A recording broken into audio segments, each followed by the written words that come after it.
ब्रह्मांड के स्वामी जहाँ विश्राम करते हैं वहाँ समय रुक जाता है, परंतु उनकी दृष्टि से कुछ भी ओझल नहीं है।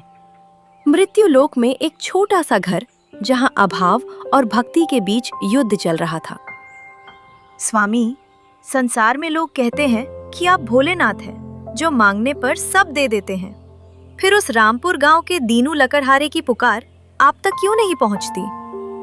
देवी, मैं तो देने के लिए सदा तत्पर हूँ, पर क्या मनुष्य लेने के लिए तैयार है? वे मांगते तो सुख हैं, पर मिलता उन्हें दुख है। जानते हैं क्यों? क्योंकि वे मांगना नहीं जानते। प्रभु, ये तो पहेली हुई।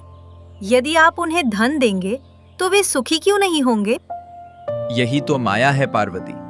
चलिए आज प्रत्यक्ष देख लेते हैं।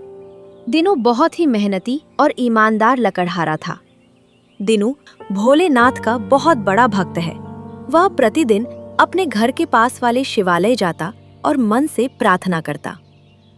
हे ईश्वर, मुझे इस दरिद्रता से कब मुक्ति मिलेगी? क्या मेरी किसी गलती की सजा मुझे मिल रही है? इतना कहकर वो गांव की ओर निकल जाता है।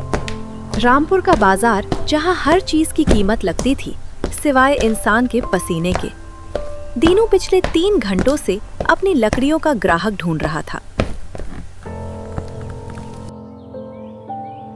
सेठ जी, अच्छी सूखी लकड़ियां हैं, बस 5 आने दे दीजिए। घर में चूल्हा जल जाए तो बहुत है। 5 आने? अरे दीनू, कल ही तो शहर से कोयला आया है। तेरी इन लकड़ियों को अब कौन पूछेगा? अगर बेचना है तो 1 आने में दे, वरना रास्ता नाप।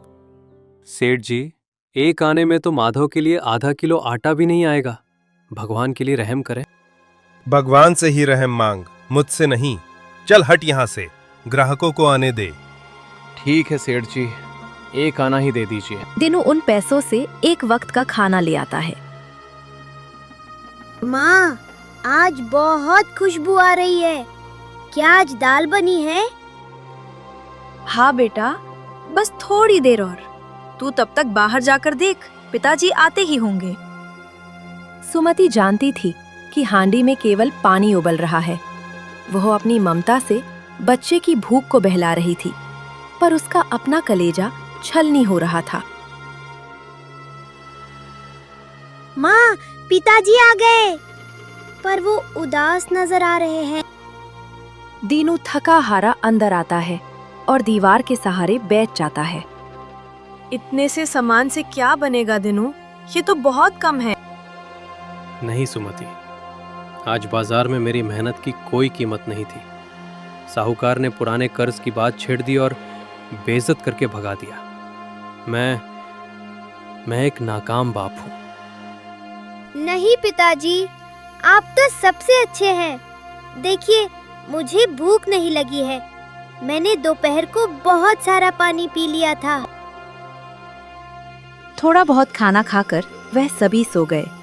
पेट अभी भी खाली था, पर उम्मीद जिंदा थी। थोड़ी ही देर में बारिश शुरू हो जाती है। नियति जब परीक्षा लेती है तो वह चारों ओर से घेर लेती है। सुमति, जल्दी करो, उस कोने में बर्तन रख दो, वरना सारा बिछौना भीग जाएगा। माधव, तू मेरी पुरानी फटी कमली ओढ़ ले बेटा। पिताजी, बिजली की आवाज से डर लग रहा है। डर मत बेटा, भगवान शिव का नाम ले, सब ठीक होगा। दीनू और सुमति सोने ही वाले थे कि अचानक दरवाजा खटखटाने की आवाज आती है। वह देखते हैं कि एक ब्राह्मण जोड़ा उनके सामने खड़ा था। उनके चेहरे पर एक अद्भुत तेज था। पुत्र, हम तीर्थ यात्री हैं, रास्ता भटक गए हैं और इस तूफान ने हमें घेर लिया है। क्या इस रात एक बूढ़े जोड़े को तुम्हारी छत के नीचे सिर छुपाने की जगह मिलेगी? अरे महाराज, आप बाहर क्यों खड़े हैं? अंदर आइए। बेटी, अगर जगह ना हो तो हम कहीं और चले जाएंगे। माता, ऐसा कहकर हमें पाप का भागी ना बनाए। हमारे पास महल तो नहीं, पर ये झोपड़ी आपकी ही है। बेटा दीनू, भूख के मारे प्राण निकल रहे हैं। क्या कुछ रूखा सूखा मिल जाएगा? 2 दिन से अन्न का दाना मुंह में नहीं गया। यह सबसे कठिन क्षण था। सुमति और दीनू ने एक दूसरे की ओर देखा। उनकी आंखों में मौन संवाद छुपा हुआ था। वह जानते थे कि उनके पास खिलाने को कुछ नहीं था। महाराज, आप हाथ मुंह धोएं, मैं अभी आपके लिए कुछ बनाती हूँ। दीनू, अब हमारा क्या होगा? घर में तो अनाज का एक दाना तक नहीं बचा है। सुमति, घर में कुछ तो बचा होगा। हाँ, थोड़े बहुत चावल बचे हैं, वही बना लेती हूँ।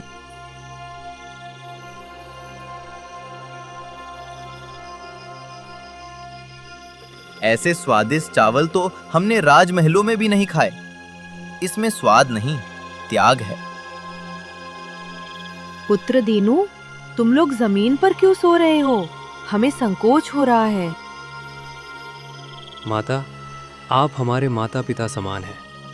आप आराम करें, हमें तो जमीन पर सोने की आदत है। रात के सन्नाटे में जब पूरा परिवार सो गया, महादेव और पार्वती जाग रहे थे।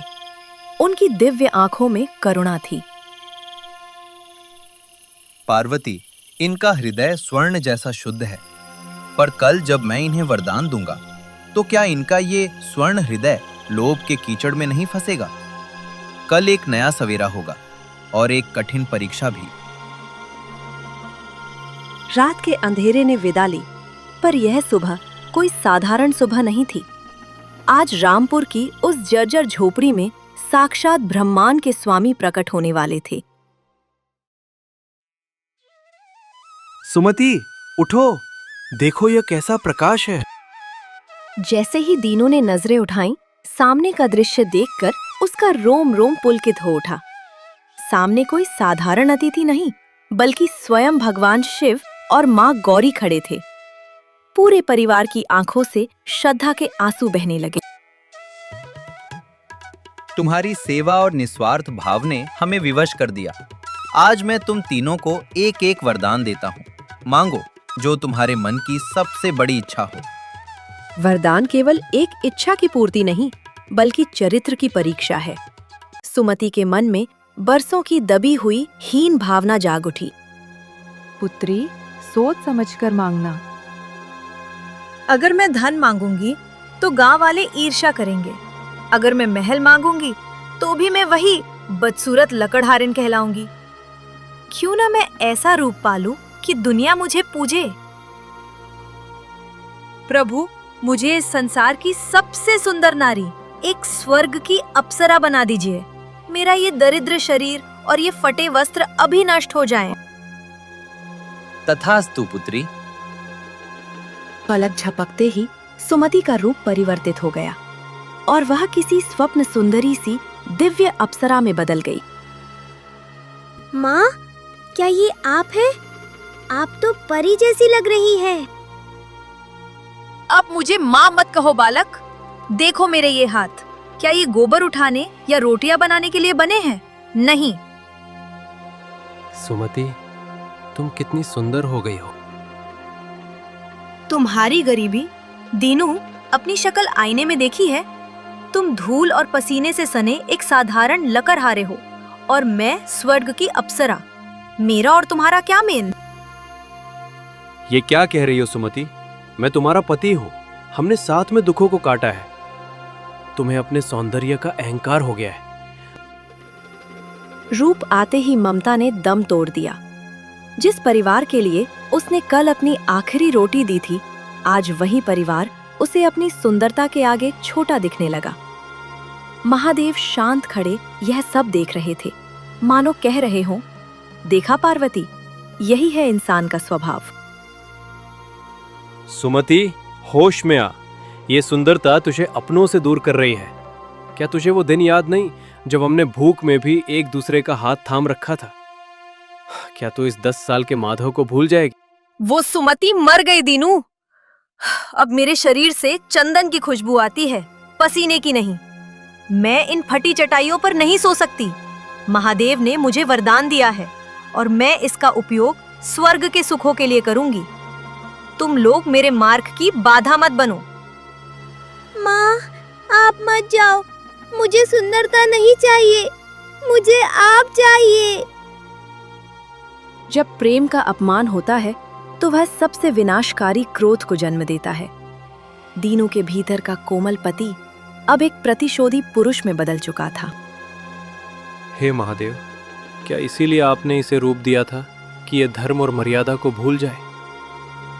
क्या एक स्त्री सुंदर होते ही अपनी ममता की तिलांजलि दे देती है?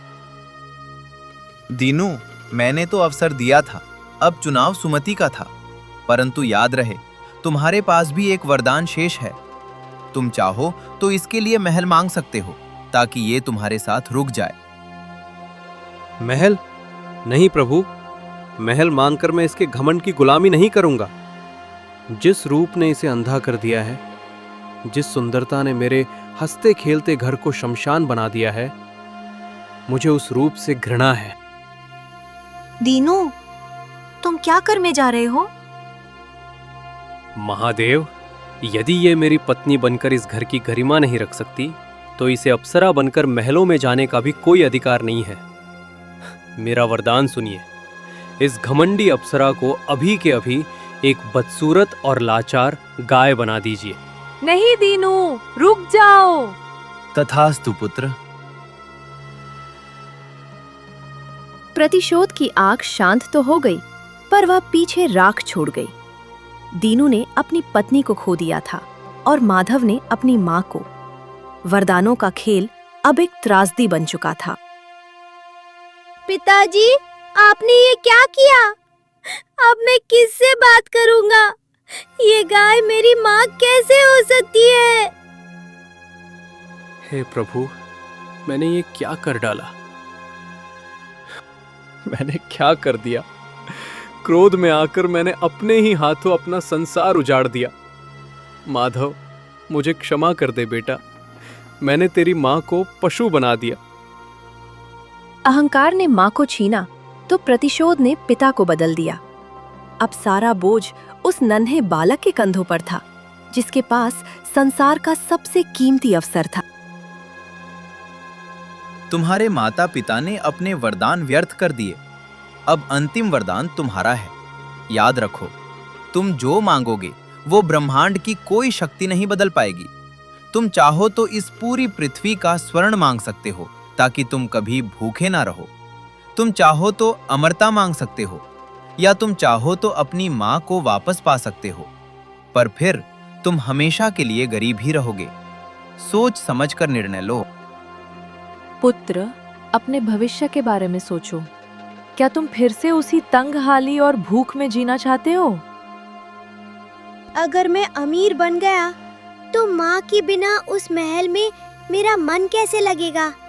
हाँ, और अगर माँ अप्सरा रही तो वो मुझे भूल जाएगी। पिताजी ने गुस्से में उन्हें गाय बना दिया, पर गलती तो दोनों की थी। माधव ने वह सत्य समझ लिया जो बड़े बड़े ज्ञानी नहीं समझ पाते, कि प्रेम और परिवार से बड़ा कोई वैभव नहीं है। हे त्रिकालदर्शी महादेव, आपने हमें अवसर दिया, पर हम इंसानों ने अपनी कमजोरियां दिखा दी।